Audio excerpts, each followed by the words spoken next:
Dear students and respectable parents, good morning to all of you.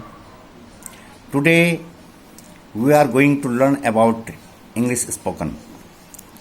First of all, we will take some greeting sentences because manner is the most important, most valuable for human life.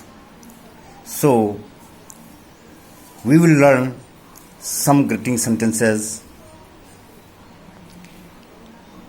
हम देख रहे हैं प्यारे भैया बहनों, जैसे हम प्रणाम बोलते हैं, जब भी मिलते हैं प्रणाम करते हैं, तो अंग्रेजी में अलग अलग समय पर प्रणाम भी अलग अलग हिसाब से होता है.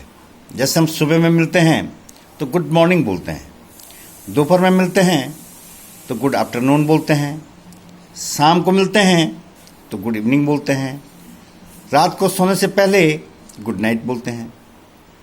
तो इस प्रकार अंग्रेजी में 4 प्रकार से प्रणाम किए जाते हैं. हम दिन में जाते समय हैव ए नाइस डे और हैव ए गुड डे इस प्रकार से संबोधन करते हैं. किसी से कहेंगे भाई बाद में मिलेंगे, बाद में मिलते हैं, तो उसको बोलते हैं सी यू लेटर. यदि हम किसी से कुछ मांग रहे हों, if you are asking someone for something, we will use short word please, kindly. या कोई हमारी किससे कुछ मांगेंगे तो इस प्रकार से उसको संबोधन करेंगे, बोलेंगे please, please sir, kindly sir, इस प्रकार से बात करेंगे. किसी के द्वारा कुछ प्राप्त होने पर, जैसे हम सब जानते हैं, if you were given something to given importance, so we will use thanks. यानी कोई हमारी बात को महत्व देता है या हम किसी से कुछ प्राप्त करते हैं तो हम उसको थैंक्स बोलते हैं. थैंक्स बोलना चाहिए हमको. Secondly, if someone thanks you for something, you can say welcome, mention not, my pleasure, my great pleasure, it's okay. यानी कोई हमको किसी ने थैंक्स कहा तो हम चुपचाप रहेंगे तो ये ठीक नहीं माना जाएगा. इसलिए हम उसको जब प्रत्युत्तर करते हैं तो अंग्रेजी में उसको बोलते हैं welcome, mention not, my great pleasure, it's okay. इस प्रकार का संबोधन करते हैं. If you wish to cut someone, you will say politely sorry. यानी कोई हमसे कोई गलती हो जाती है या हमने किसी की बात काट दी है तो हम उसको बहुत विनम्रता के साथ क्या बोलेंगे, सॉरी बोलेंगे, सॉरी सर, सॉरी मैम, इस प्रकार का संबोधन करेंगे.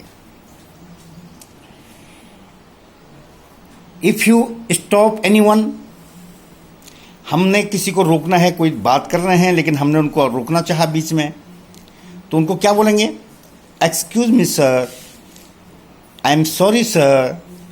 यानी किसी को बीच में यदि हमको रोकना है, अपनी बात उनसे कुछ कहना चाहते हैं हम, तो इस प्रकार से जरूर उनसे बातचीत करेंगे. या आचार्य जी पढ़ा रहे हैं, सर पढ़ा रहे हैं, आपके समझ में नहीं आ रहा है, तो फिर आप उनको यही करेंगे, excuse me sir, I am not understand that sentences, that topic, others. Next, nice to meet you, glad to meet you. हमको कहीं पर कोई मिलता है, हमको अच्छा लगता है कि उनसे मिल करके बहुत अच्छा हमको महसूस हुआ, तो उनको इन शब्दों का प्रयोग करेंगे. You first और आफ्टर यू. अधिकांश क्या होता है कि हम अपने से बड़ों को कभी रिस्पेक्ट देते हैं तो बोलते हैं पहले आप, पहले आप, इस प्रकार के शब्दों का प्रयोग करते हैं। तो हम अंग्रेजी में you first mummy, you first पापा, यू फर्स्ट ब्रदर, जो भी शब्द का हम प्रयोग करने इस प्रकार से करते हैं। If you allow for their elders, हम किसी बड़े से आज्ञा लेना चाहते हैं, वो हमको कह रहे हैं कि भाई ये काम नहीं कर रहे, लेकिन हम चाहते हैं कि ये काम हम करें और हम उनसे आज्ञा लेना चाहते हैं, तो उनको कहेंगे please allow me mummy, please allow me पापा, प्लीज़ अलाउ मी सर। इस प्रकार के प्लीज़ अलाउ मी इस प्रकार के शब्दों का प्रयोग करेंगे। किसी के सहयोग लेने के लिए प्लीज़ हेल्प मी, किसी का सहयोग करने के लिए can I help you, I can help you, both are right. तो इस प्रकार के अगर हम शब्दों का प्रयोग करते हैं तो हम एक अच्छे मैनरफुल स्टूडेंट कहलाए जा सकते हैं। इसलिए हमको इस प्रकार से इन शब्दों का प्रयोग करना चाहिए। आज के लिए इतना पर्याप्त है। आप सबका धन्यवाद।